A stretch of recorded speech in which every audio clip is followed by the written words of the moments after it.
12 years ago I fell in love with a really beautiful sailing boat called Concord of Mersey. She was built 2 years before the Second World War, and in that brief golden window of opportunity she and her crew of good companions had great adventures on the seas around the coast of Britain. They sailed to the Channel Islands, to Holland, to France and beyond. And then when time darkened and war came, she lay for 7 long years in a mud berth on an island of West Mersey.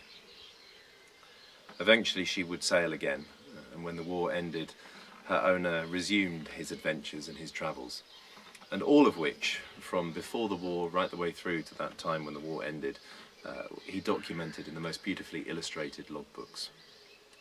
So it seems an appropriate time to read to you from those logs, and to combine it with a piece of music which, for me, is kind of redolent of the English countryside. It has a kind of pastoral nostalgia to it. And also a poem, one of my favourite poems by Philip Larkin. But to start, we're going to go back to 1937, August the 14th. We went ashore at Bradwell and walked to the village shop, a place with overhanging windows where old-time bullseyes may be bought. The door opens in 2 parts, an upper and lower like a stable, and as you enter, a little bell tinkles. Inside there is the aroma of acid drops, the sweetness of licorice all sorts, a whiff of new bread mingling with the odour of carbolic soap. From behind the counter, almost anything may be produced. Tallow candles, packets of stomach powders, linen lines, paraffin lampwicks, sugar candy. Anything. Shops such as these are in the nature of an adventure. It is 10 chances to 1 you will come away carrying a mousetrap or a pair of bicycle clips. But no matter, the experience is worth the price.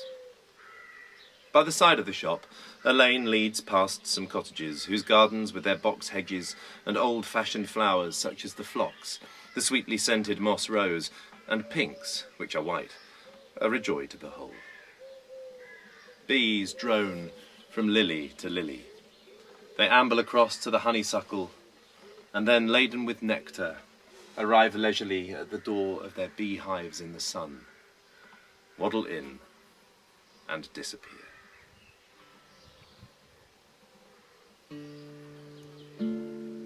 Later that day, we went ashore again at Bradwell. We walked through the fields once more to the village. Still the same quiet place.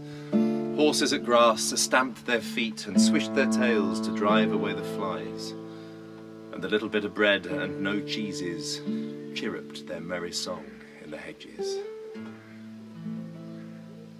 We saw again the lovely golden light which strains through the southern windows of the church and onto the altar.